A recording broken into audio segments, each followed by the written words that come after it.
No final do canto 11, que a gente estava vendo no vídeo anterior, além do Virgílio estar dizendo para o Dante, e aí contando para nós, de que forma os pecados, né, e estão distribuídos pelos próximos círculos do inferno, né, do que cada um deles equivale, quais os tipos de pecados e por que eles estão divididos daquela forma. Atravessando essa conversa final, são os últimos tercetos do canto 11, a gente também tem o conceito de uma hierarquia de pecados.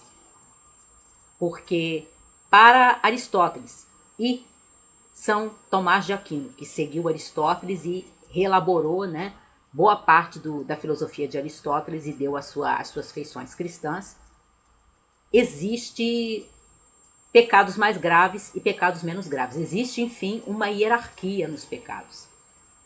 E esse é um conceito que nem todos aceitam, inclusive alguns cristãos também não. Mas, por exemplo, o pensamento estoico diz que não existe essa hierarquia, né? Todos os pecados se equivalem.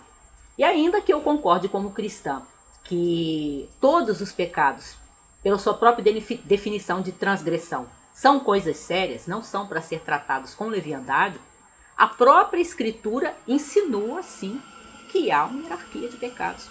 Porque quando você vê no Antigo Testamento os diferentes castigos, né, as diferentes maneiras de punir as transgressões que aparecem listadas dentro da lei mosaica, quem pegar, por exemplo, o livro de Levítico no Antigo Testamento vai perceber isso, a gente percebe que há punições mais graves. Então aqueles pecados são considerados mais graves, aquelas transgressões são consideradas mais graves. E no Novo Testamento, a gente tem algumas coisas que Jesus disse na seu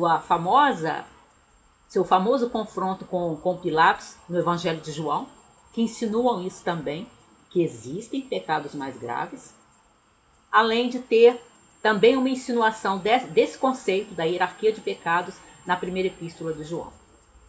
Enfim, Dante está seguindo, como eu já falei, a teologia católica medieval, a teologia que era que regia o pensamento medieval, então ele segue essa ideia que vem de Aristóteles e que é cristianizada, digamos, por Tomás de Aquino.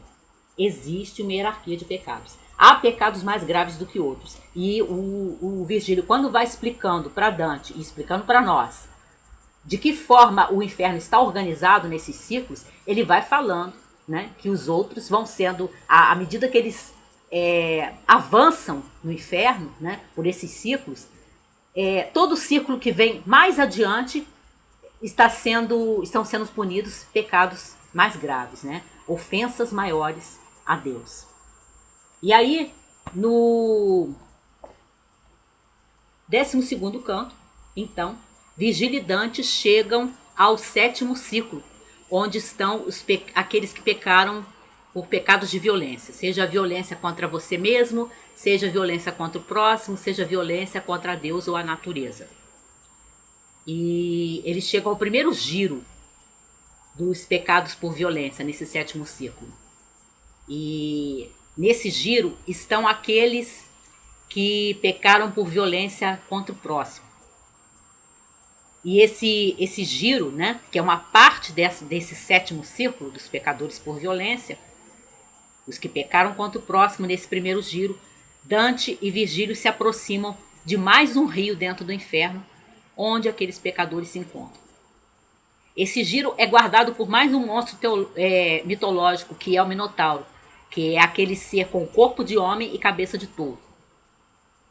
E também se encontram ali outras criaturas mitológicas que são os centauros, né? Misturas de seres humanos com cavalos.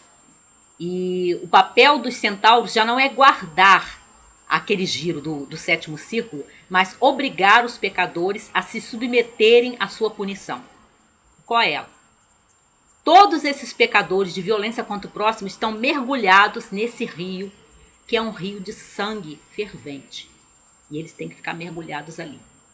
E na forma como cada tipo de transgressão contra o próximo se encontra nesse rio, cada pecador, dependendo do que ele fez, a gente já percebe também essa questão da gradação, né, da hierarquia das transgressões, da hierarquia dos pecados, do que é mais grave.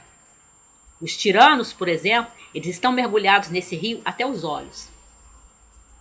Os homicidas estão mergulhados até a garganta. E os salteadores, os assaltantes, você consegue ver parte do corpo deles porque está mergulhado mais ou menos à altura do seu peito. Ou seja, o tirano, aquilo que no século XX talvez a gente fosse chamar de os ditadores, né? Mas esse poema não foi escrito no século XX. Os tiranos, porque eles lidam com centenas, muitas vezes milhares e até milhões de vidas, dependendo da região que eles tiranizam, né? Da qual eles são, né, senhores, que são os tiranos. Eles afetam a vida de muitas pessoas, eles são responsáveis por muito, muito mais violência do que um homicida, por exemplo, que mata uma pessoa, ou duas, ou três. E os homicidas que tiram a vida fazem um mal muito maior do que aqueles que tiram apenas os bens de alguém, né? Que são os salteadores, que são os assaltantes. E aí você vê dentro do rio a maneira como cada um desses pecadores, dependendo da sua falta, está mergulhado dentro desse rio de sangue fervente. São a gradação da gravidade daquilo que cada um deles fez. E aí Dante e Virgílio vão para o segundo círculo, quer dizer, o segundo giro dentro do sétimo círculo, onde eles vão encontrar aqueles que pecaram por violência contra si mesmos ou contra os seus bens. Aí estão os suicidas e estão os perdulários, aquelas pessoas que dilapidaram as suas fortunas, né? Acabaram com tudo aquilo que tinham, né? Perderam tudo mesmo. E aí Dante e Virgílio se aproximam dessa região que tem tipo uma floresta. E no que eles se aproximam, a gente descobre qual é a punição, né? Dos suicidas e dos perdulários. Os suicidas, que são aquelas pessoas que tiraram as suas próprias vidas, eles são transformados em arbustos, onde eles têm folhinhas, né, dos seus corpos, saem folhas, saem galhos, saem ramos, e eles servem de alimentos a outras criaturas monstruosas, que são as arpias. E cada vez que as arpias arrancam uma parte deles, uma folha, um galho, um raminho, sai sangue do arbusto, né? Que esse é o corpo do pecador agora, ali, né? Aquele que se suicidou, que aí se transformou num desses arbustos, que servem para alimentar as arpias. E os perdulários, eles são condenados a ficar atravessando aquela região ali, correndo, fugindo de uma série de cães ferozes, mas eles sempre são alcançados e são dilacerados por esses cães. E aí a gente para pensar também na escolha dessas punições para esses pecados, né? A gente tem que entender, gente, estamos falando de teologia, teologia cristã, teologia católica medieval. E qual é o conceito, quais são as ideias, as doutrinas por trás desses castigos, né? Que informam esse tipo de punição para esses tipos de pecados. Tanto a vida quanto a fortuna são considerados dons de Deus, são considerados presentes de Deus, são considerados bênçãos que Deus nos concedeu. E aí, quando alguém tira a sua vida, ele recebe esse castigo, ele tem o seu corpo transformado num arbusto e ele serve de alimento a criaturas monstruosas, eternamente. E quando ele dilapidou os seus bens, ele é um perdulário, ele gastou tudo que tinha, né? Destruiu toda a fortuna que tinha. A fortuna, né? A riqueza, os bens, também são considerados bênçãos, são dons que Deus nos concedeu. E aí essa pessoa, ela é condenada a fugir desses cães, tentando salvar a sua vida, mas é sempre alcançada, dilacerada por eles, até ela se refazer e outra vez ter que correr, fugir e ser outra vez alcançada, dilacerada, eternamente. Porque essa é a ideia que a gente deve entender para poder entender por que esse tipo de punição. Tanto a vida quanto a fortuna são dons de Deus. E os suicidas e os perdulários, eles desprezaram esses dons. E por isso, essas punições são coisas assim tão severas, né? Tão sérias. Porque dentro da teologia que informa o poema, as suas faltas são muito sérias.